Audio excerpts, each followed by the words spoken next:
formulario. Y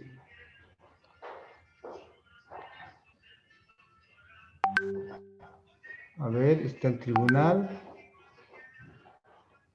Bien, entonces tomen en cuenta esto y por favor,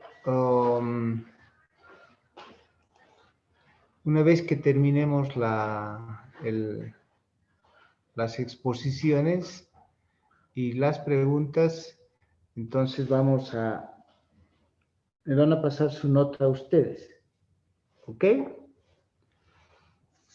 Vamos a entrar en sesión solamente nosotros y bueno, me van a pasar la nota de tal manera que pondere con la nota que yo tenga. ¿De acuerdo? Con las mismas. Está bien, licenciado. Con los mismos porcentajes.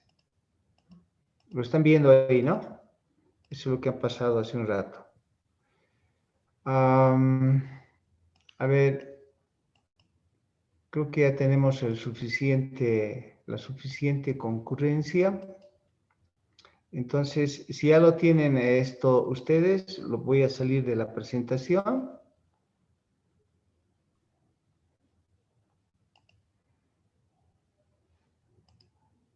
Ok, estoy dejando de hacer la presentación. Y simplemente voy a entrar a hacer la exposición con los estudiantes. Buen día, jóvenes. Buen día, jóvenes, a todos los que están concurriendo a la clase. Para hoy día tenemos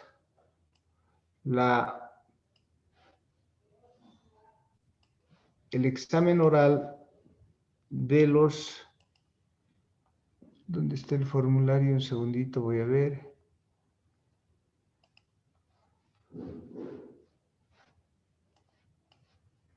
Voy a abrir el formulario.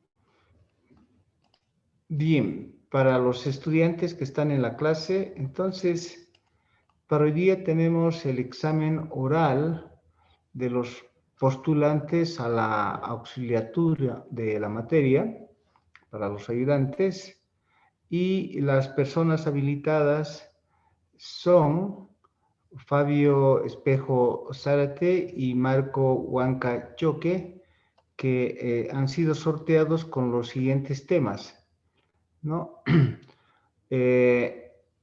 Primero, Fabio Espejo con el proceso de auditoría financiera y luego Marco Huanca con responsabilidad y riesgo profesional. ¿Ok? Entonces, la primera persona es Fabio Espejo, que va a tener 15 minutos, o 10 de presentación y 5 de preguntas. Y también luego 7:45 va a entrar Marco con las mismas condiciones. ¿Ok? Entonces, la forma de calificación que es, y que yo voy a ir anotando aquí, ya voy a quitar de vista esto, pero la forma de calificación es esta. Se califica la preparación del tema, dominio del tema, la didáctica, el uso de medios, lenguaje, dicción, creatividad y criterio, y hacen un total de 35 puntos la calificación que se va a hacer hoy día. ¿Ok? Bien, entonces voy a dejar de hacer esta presentación y voy a dejar total libertad primero a Fabio para que haga su presentación. Fabio, en la manera crea, ya sabe cuál es la forma de calificación. Ya, licenciado. Licenciado, tal vez, no sé si podría hacerle hospedadora que dice Juan Carlos Pomar, licenciado, por favor, es que ese es de la computadora. Debido a que mi computadora no tiene micrófono, tuve que usar celular y computadora. No sé, aquí la calificación es preparación del tema, dominio del tema, didáctica, y parte de la calificación es el uso de medios. Exacto, licenciado. Sí, es justamente ese pequeño inconveniente que tengo, que le digo que la presentación está en la computadora y yo estoy hablando por celular. No, yo no tengo ningún problema. Después voy a hacerle preguntas face to face. Ya, ya, licenciado. Bueno, es que no me deja compartir el Zoom, licenciado, de la computadora. Le digo que estoy con el nombre de Juan Carlos y no puedo compartir la presentación como tal. ¿Y qué espera que yo haga? Ah, bueno, licenciado, para compartir la presentación, si me podía ser hospedador o anfitrión. No, pero le puedo dar la opción, un ratito. A ver, ese que dice Juan Carlos Poma, por favor, licenciado, y mil disculpas por la molestia. Sí, sí, sí, estoy viendo dónde habilitarlo. Grabar reacciones, fin. No, debería usted poder ingresar, porque yo no estoy bloqueando nada. No me deja, no me deja. Ya bueno, licenciado, pero en todo caso no habría problema, licenciado, para no retrasar el tiempo más. No, no, no, Bueno, tenemos tiempo. Un ratito vamos a hacer. Tiene que ser su participación como con todas las necesidades. Un ratito, un ratito. Aquí tengo Fabio Espejo, ¿no? Más no, al que dice Juan Carlos Poma, por favor, licenciado, es que con ese nombre está el de la computadora, por favor, les rogaría eso, por favor. Juan Carlos Poma, no entiendo. Sí, la computadora está con el nombre de Juan Carlos Poma, licenciado, y mi celular entré con mi nombre de Fabio Espejo. Por eso digo, a la computadora, al nombre de Juan Carlos Poma lo podría ser al anfitrión o permitirle compartir la Estoy pantalla. buscando la lista Juan Carlos Poma. No, no encuentro. A ver, voy a poner en buscar Poma. Ahí tengo Juan Carlos Poma. Sí, licenciado, esa es. Entonces, lo estoy haciendo anfitrión. ¿Ya está? Licenciado, sí. Sí, gracias, licenciado. Ya. Ahora sí, licenciado y compañeros, también no sé si me podrían confirmar si la presentación se ve. Se ve la presentación. Ya. Bueno, el tema que me ha tocado, como ya lo dijo el licenciado, y bueno, buenos días a todos, es proceso de auditoría. Bueno, antes de que entremos al tema como tal, la auditoría como tal, si lo resumimos en palabras simples, va a ser un examen en el cual nosotros vamos a dar una opinión. Vamos a decir, por ejemplo, los estados financieros, la razonabilidad en que estos se están presentando, si tienen algún error material o tienen un error material, ¿no? Entonces, vamos avanzando. El proceso de auditoría dentro de las guías lo divide en tres, lo que es la evaluación al riesgo, respuestas, riesgo e informes. Pero yéndose a un despliegue más amplio y podriendo ver en distintas etapas, este desglose de lo que es valoración al riesgo, respuesta al riesgo, informes, se podría ver como actividades previas, planificación, programa, evidencia, resumen de hallazgos e informe. Vamos a explicar en cada uno en qué consiste. Antes de que inicie la auditoría como tal, hay actividades previas. ¿Esto qué quiere decir? Cuando un auditor va, no es que directo va a la empresa y le dan el contrato, ya estás contratado, no, se postulan, hacen propuestas, hacen una propuesta, hacen declaraciones de independencia donde también ven el riesgo de la empresa, si van a agarrar a la empresa, es muy riesgosa o no, su firma va a poder cubrir, tienen el suficiente personal, tienen la experiencia para cubrir y hacer la auditoría como tal. A eso se va a referir las actividades previas. Luego de toda esta actividad previa va a llegar el contrato y de ahí recién va a estar ahí lo que va a ser la siguiente etapa de la planificación. Cuando vayamos a hablar de la planificación, son varios procesos los que se podrían hacer, pero los tres que resaltan más, uno es el conocimiento del negocio, otro va a ser los saldos y cuentas significativas, ¿no? Y después también lo que va a hacer, definir el enfoque de auditoría de cuántas pruebas vamos a realizar. ¿Ya en qué consiste la planificación? Cuando decimos al conocimiento de negocio, lo que nosotros queremos saber, tenemos que conocer a la empresa, el rubro, a qué se dedica, qué riesgos tiene, y eso con qué lo vamos a hacer, qué herramientas tenemos para hacer esto. Tenemos lo que es PESLA, FODA, el cuadro de mando integral, las 5 fuerzas de poste. ¿Esto qué nos va a permitir? Conocer los riesgos que tiene y los riesgos de fraude que tiene la misma empresa. Con esto estaríamos cubriendo una parte que va a ser un riesgo inherente, o también los riesgos en los que, no sé, puede ser que llegue una empresa como PIL, ¿qué riesgo podría tener PIL? Que el Estado cambie el precio de la leche. Entonces ahí hay un riesgo que la empresa tiene, ¿no? Eso lo vamos a ver con el conocimiento del negocio, donde también vamos a poder utilizar los ratios, y los ratios nos van a indicar en qué situación financiera están, así han tenido aumentos o decrementos, ¿no? Ahora, cuando hablamos de saldos y cuentas significativas, en acá nosotros, cuando una vez ya conociendo el negocio, tenemos que ir viendo en qué cuentas hay harto riesgo. Esto lo vamos a hacer desde dos enfoques. Uno que es desde la naturaleza, por la misma cuenta. Por ejemplo, las ventas por su naturaleza son riesgosas, digamos, o bancos igual, o caja, digamos, porque es efectivo como tal, puede haber un mal movimiento, entonces es riesgosa por naturaleza. Y cuando hablemos de magnitud, va a ser en función a su materialidad, si es un monto alto o no. ¿Esto cómo lo vamos a determinar también? Acá va a venir el cálculo de la materialidad también, que nos va a poder ayudar a ver cuáles son esos significativos o no. Ahora, cuando vamos a definir el enfoque de auditoría pruebas a realizar, es una vez ya conociendo el negocio, las partidas significativas o no, vamos a ver qué tipo de pruebas vamos a realizar y esas van a ser plasmadas en un programa. Pero no solo es que voy a hacer el cuadro de mando integral y decir tiene estos riesgos, estos riesgos. También tengo que ver el control interno como tal de la empresa. Si tiene controles que mitiguen ese riesgo que hemos encontrado en el PESLA, en el FODA. Digamos, no sé, van a incrementar los productos cuando hay baja demanda, digamos, un control que tienen ellos, podríamos decir, ¿no? O en los inventarios que tengan algún control de la salida, de entrada, así, control en la existencia. Entonces vamos a ver tanto el riesgo y el riesgo de control. El riesgo de control vamos a ver, ¿tiene buenos controles? Sí, si tiene buenos controles, entonces de alguna manera va a mitigar los riesgos que ya tiene. Y también vamos a ver el riesgo de detección. Ahora, este programa en función a qué también se va a plasmar en lo que ya hemos ido viendo y ya han debido ver es en las aseveraciones. Una empresa como tal, cuando presenta sus estados financieros, asevera y dice, yo estoy aseverando que este estado está íntegro. Entonces nosotros como auditoría lo que vamos a hacer es ver si realmente, en función a este análisis, ya conociendo el negocio, teniendo el conocimiento de control interno, si realmente son íntegros, y vamos a hacerlo esto mediante las pruebas. Y esto se va a hacer cuando ya lleguemos a la parte de evidencia. En evidencia, ya conociendo los riesgos que tiene, si no ha tenido buen control, entonces vamos a hacer pruebas de detalle como tal, ¿no? Si ha tenido buenos controles, vamos a hacer puras pruebas de control tal vez, y vamos a ver una analítica tal vez. Entonces, en esta evidencia, en la parte de evidencia, nosotros vamos a hacer las pruebas de controles y ahí vamos a ir sacando toda la evidencia, si realmente se está cumpliendo todo.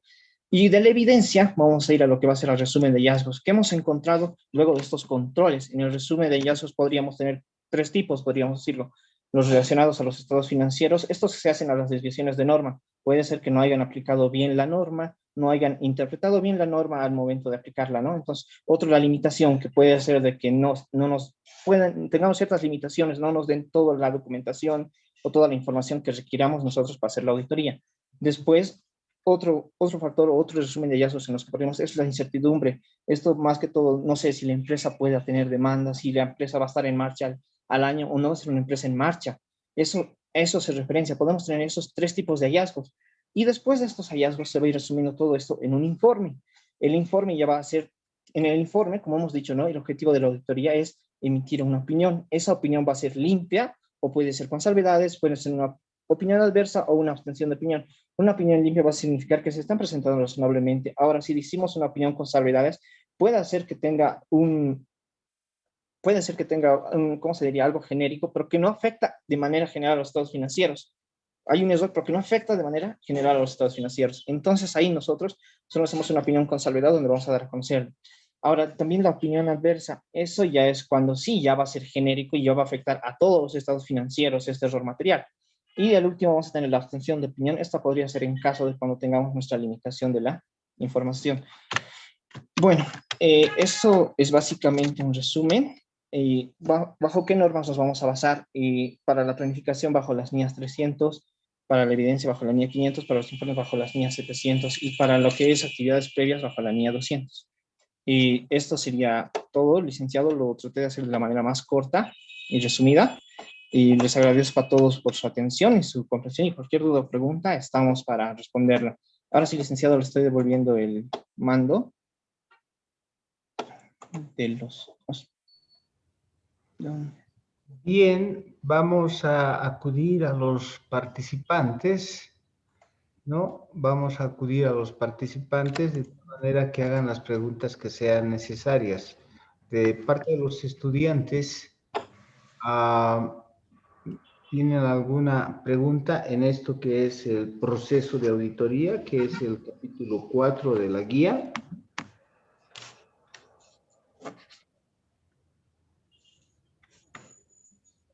¿Jóvenes tienen alguna pregunta?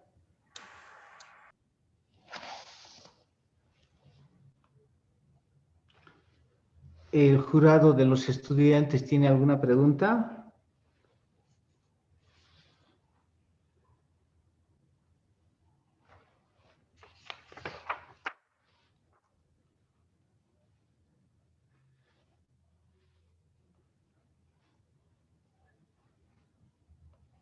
Ok, entonces yo voy a hacer las preguntas.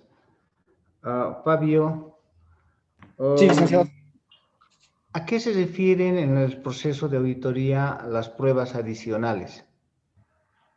Esto va a ser, licenciado, cuando el auditor, a su criterio, decida realizar, digamos, más pruebas. No ha quedado muy conforme con las pruebas y entonces él decide hacer otros procedimientos.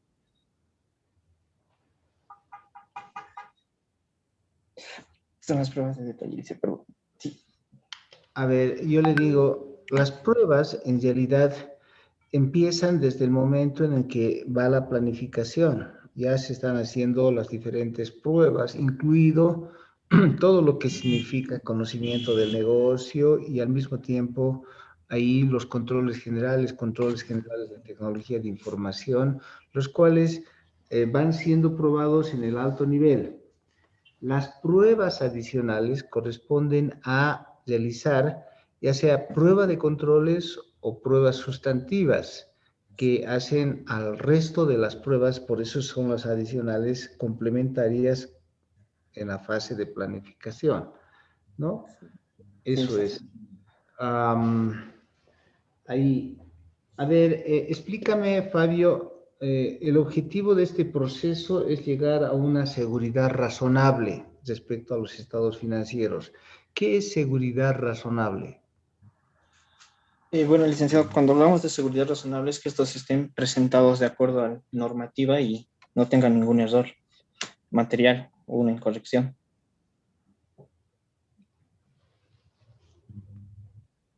Mira, seguridad razonable es un alto nivel de seguridad para lo cual se realizan las pruebas de auditoría suficientes de alto alcance, de tal manera que minimicen el riesgo a un nivel aceptablemente bajo.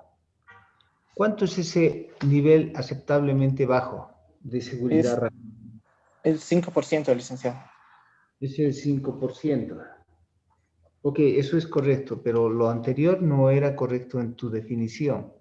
Sí, licenciado. Seguridad razonable es llegar a un nivel de confianza del 95% del usuario y seguridad razonable es llegar más o menos a un 5% de riesgo de auditoría, ¿no? Explícame qué es un riesgo significativo. Ya, licenciado. Un riesgo significativo es uno que sea muy relevante, licenciado, tanto de importa que pueda afectar de manera significativa la opinión.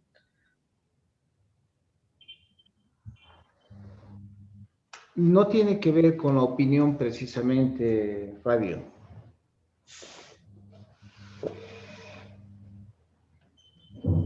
Ocurre que cuando se están evaluando los riesgos, el riesgo inherente, el riesgo inherente también tiene que ser evaluado. Obviamente hay múltiples riesgos inherentes que se tienen y de esos hay que escoger aquellos que son los riesgos significativos, ¿no?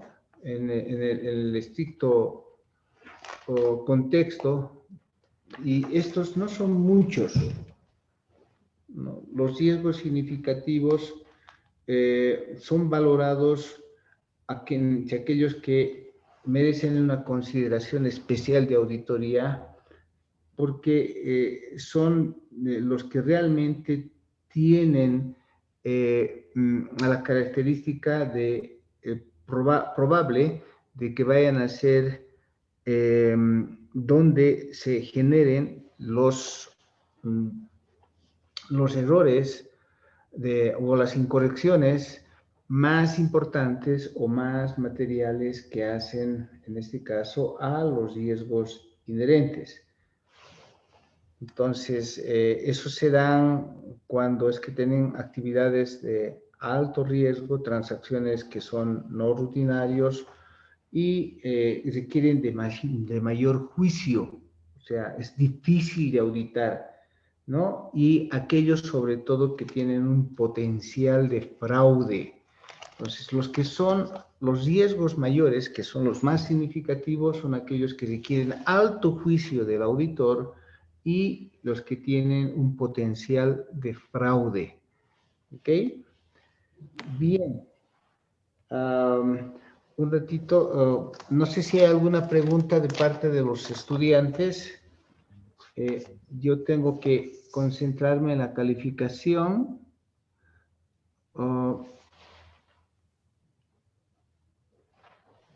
Y ya tengo mi calificación. Entonces, si no hay más preguntas, vamos a pasar al siguiente. Licenciado, Sí. mil disculpas, perdón, mi micrófono no podía prender hace rato, pero yo sí tengo una pregunta para el expositor. Ok, Saida, por favor. Según las NIAS, nos dice que se define el riesgo material a nivel de afirmación integrado por dos componentes. ¿Cuáles son estos dos componentes y si nos puede definir cada uno?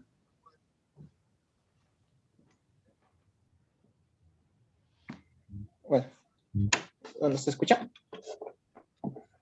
Sí. Ya. Una vez más la preguntita, por favor. Por favor. Ya, está bien. Según las NIAS, nos dice que el riesgo material a nivel de afirmación está integrado por dos componentes. ¿Cuáles son esos dos componentes y si nos puedes definir cada uno? Ya.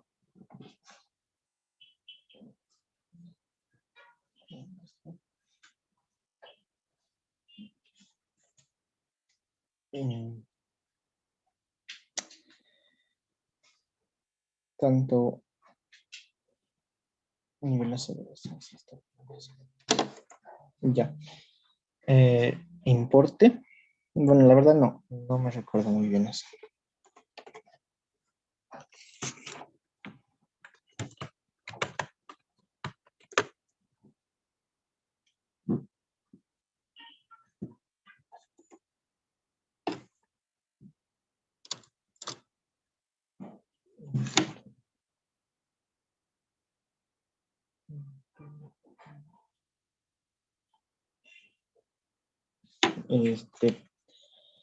No te podría, no has pescado, la verdad.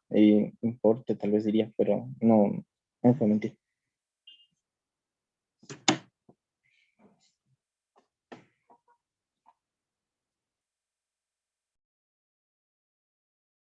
Zaida, ¿cuál es la respuesta? Era el riesgo inherente y el riesgo de control. Ok, eso se llama también riesgo combinado. En todo caso, en los componentes de riesgo, para definir el RIM, el riesgo de corrección material, entonces participan dos, y que eso define el enfoque de auditoría, ¿no? El enfoque de auditoría no es otra cosa que medir el RIM. El RIM es el riesgo combinado del riesgo inherente con el riesgo de control interno.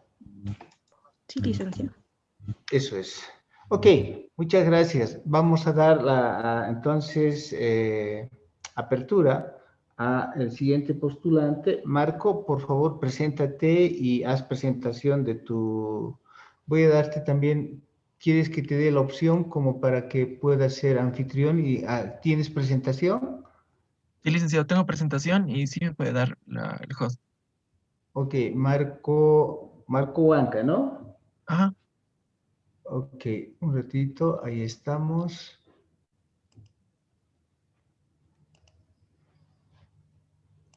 Listo, Marco. Ya listo. Entonces voy a comenzar.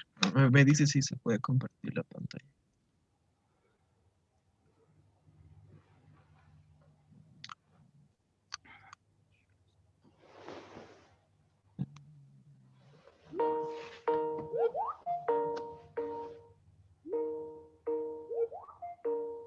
¿Se puede llegar a ver, licenciado? Se llega a ver. Ya, ya, ya, voy a empezar. Muy buenos días, compañeros. Mi nombre es Marco Antonio Huanca. Soy el postulante para la materia de auditoría financiera y el tema que me ha tocado exponer en este caso ha sido responsabilidades y riesgo profesional. ¿Ya?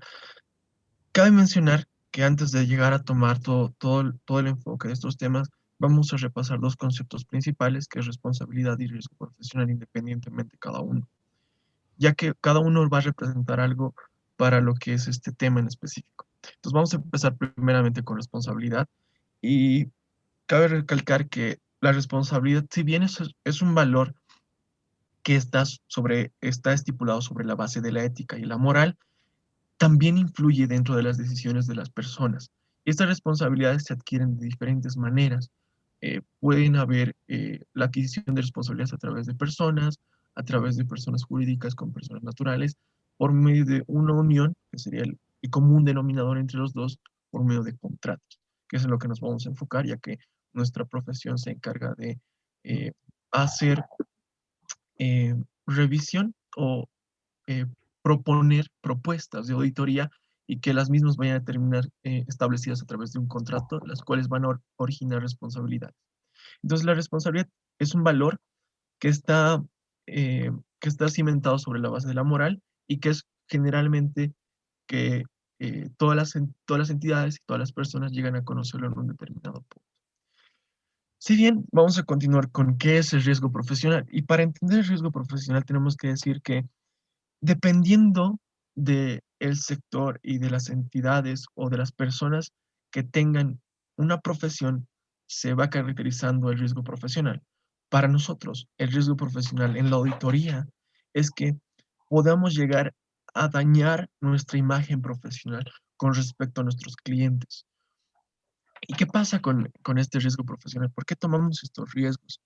Nosotros tomamos estos riesgos porque llegamos a la capacidad de saber que podemos llegar a confiar en entidades o empresas que sean completamente íntegras y que además de que sean íntegras, podamos confiar en ellas nuestra imagen corporativa.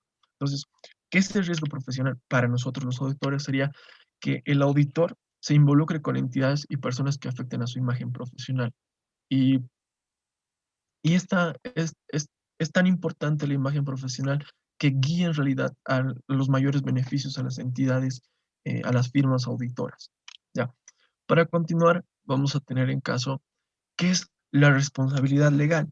Y si bien hemos hablado sobre la responsabilidad, hemos dicho que es eh, un valor que está cimentado sobre la moral, cabe recalcarle que la responsabilidad legal está más orientado a lo que son los contratos y que de dónde surgen los mismos y a qué atribuciones tenemos que llegarnos a sujetar bajo los mismos. Entonces, la responsabilidad legal se va a definir como que los profesionales de auditoría tienen la responsabilidad basadas en un hecho, en el derecho consuetudinario y deben cumplir los contratos implícitos o expresos que siguen con sus clientes. Entonces, ¿a qué hace referencia el derecho consuetudinario? Hace referencia a la costumbre. Generalmente las firmas auditoras tienen por costumbre tener clientes y estos clientes están relacionados. Estos clientes generalmente es a los que les ofrecemos los contratos de auditoría. Entonces, ¿qué pasa entre este medio, entre el riesgo y las responsabilidades? Es que podemos llegar a identificar que la responsabilidad legal de los auditores se ve muy mermada debido a que ha habido un incremento en las demandas a las firmas de auditoría. Y esto se debe a que si bien la responsabilidad le pertenece a los auditores por la emisión de un informe, lo que pasa es que el desconocimiento de los usuarios de la información puede llegar a complicar a la entidad y hacerle desembolsar deudas millonarias por demandas. Entonces, para, para no tener esos problemas, los factores para las demandas contra las firmas son los 6 más importantes y decimos que la razón por la que demandan a las firmas es que las entidades ya tienen una conciencia sobre la responsabilidad de los contadores públicos. Entonces, es más o menos que a medida que los usuarios de la información a lo largo del tiempo han ido creando, han ido informándose, tienen más conocimiento y pueden llegar a utilizar diferentes medios para demandar a las entidades por las responsabilidades de los contadores. Ahora, ¿qué pasa con el segundo punto, que es la auditoría y la contabilidad, que son más complejas debido al crecimiento de los negocios? Lo que pasa es que las entidades a las que nosotros vamos a llegar a auditar no solamente operan en un mercado global, no solamente operan en un mercado nacional, sino operan alrededor de un mercado global con diferentes stakeholders, llegan a influir en diferentes mercados, tanto nacionales como extranjeros, y esa información que tenemos se hace mucho más compleja a medida que vaya subiendo de rango, a medida que vaya globalizándose y a medida que vaya creciendo el negocio. Entonces, un poco complicado para que nos demanden. La sociedad llega a aceptar demandas por parte de personas perjudicadas contra quien en estas condiciones eh, eh, nos vamos a tratar de compensar las pérdidas.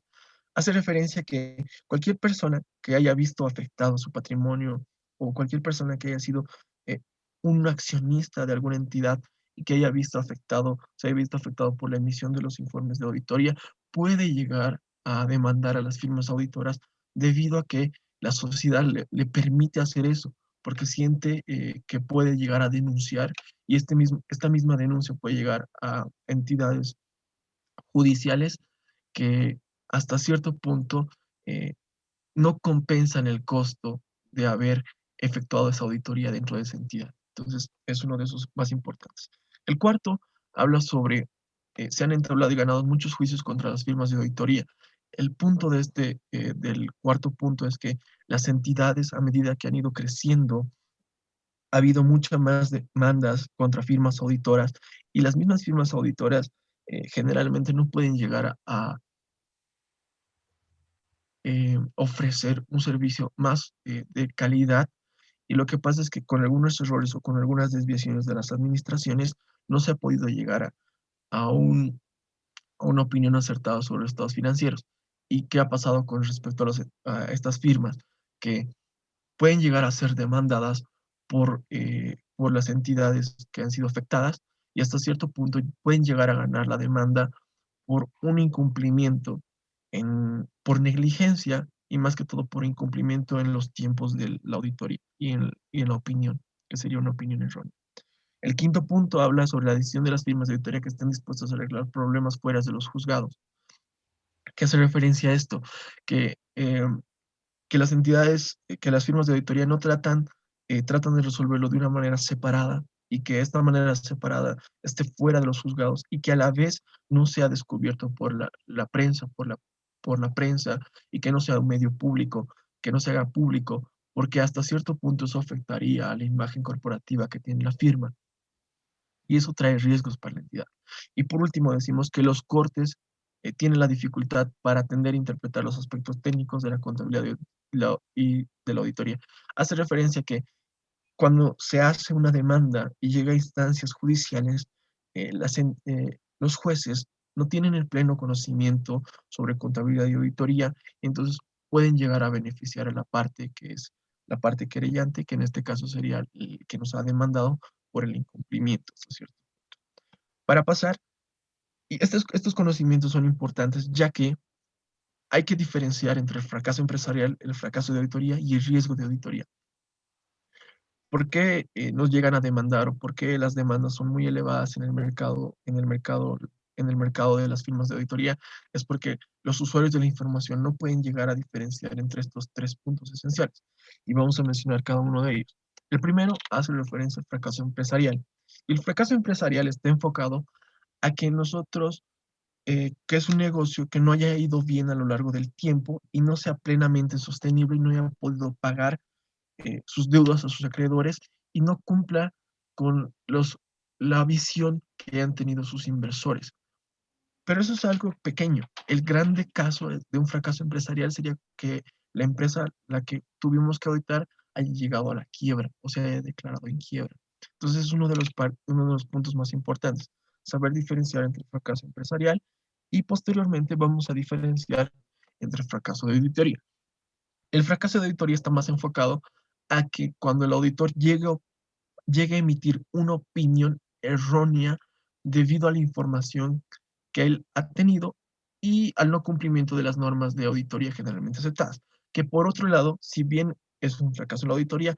Este error también puede llegar a ocurrir cuando el mismo haya tenido que, cuando el mismo se haya, se haya enfocado más que todo en la negligencia, que no haya sido muy allegado a las pruebas que ha tenido que hacer o ha dejado a las personas inadecuadas para que puedan llegar a hacer su auditoría. Entonces, ese es el fracaso de auditoría, cuando emitimos una opinión errónea sobre los estados financieros hasta cierto punto.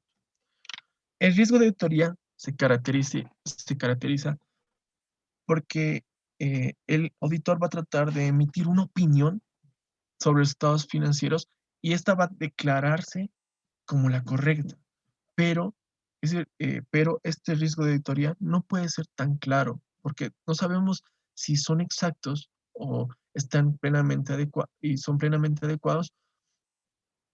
Y lo que pasa con esto es que los estados financieros podemos llegar a opinar que tienen una opinión limpia, pero aún tenemos la incertidumbre de que sigue así. Entonces, es la diferencia entre esos tres. Entonces, recalcando eso, tenemos que tomar en cuenta que hay que diferenciar entre el fracaso empresarial, el fracaso de auditoría y el riesgo de auditoría.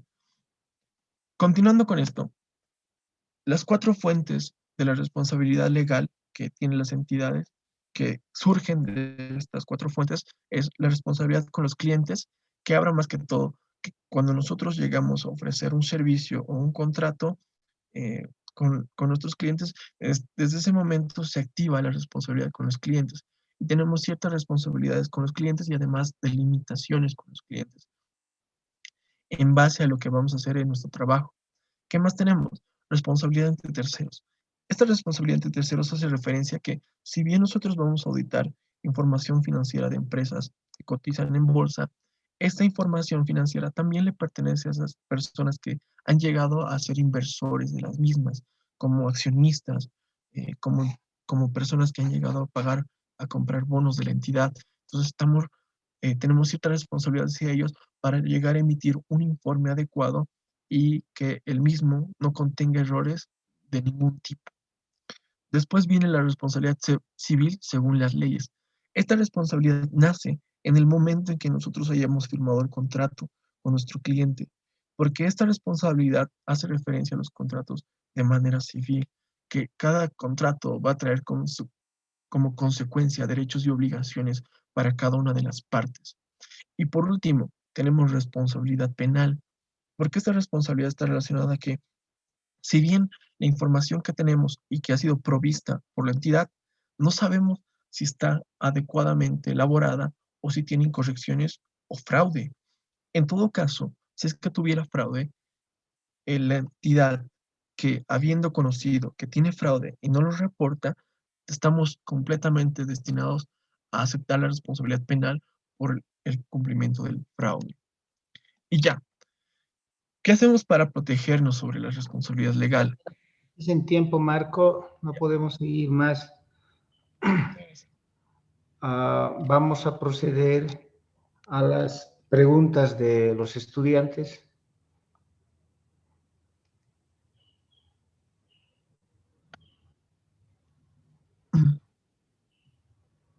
Las preguntas del jurado de estudiantes, el tribunal estudiantil.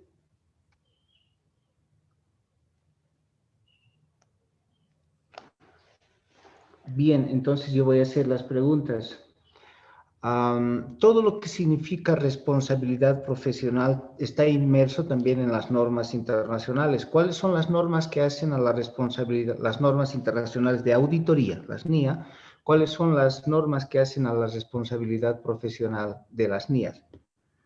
La responsabilidad hace referencia a la NIA 240. Bueno, la 240 solamente es fraude. La responsabilidad en general profesional, porque estamos hablando de responsabilidad y riesgo profesional. La 240 es la que tiene que ver con la responsabilidad del auditor frente al fraude, pero es solamente por el fraude. La responsabilidad en general está en las NIAs 200. Cuando tú hablas de responsabilidad civil, por ejemplo, es que esto se basa en contrato y el contrato está en la NIA 210, la forma de enfocar el contrato. ¿Ok? Las normas, en realidad la profesión tiene el código de ética, tiene el control de calidad y tiene las normas internacionales y obviamente tiene el marco de referencias internacional. ¿En qué partes de estas 4 se marca todo lo que hace la responsabilidad y riesgo profesional?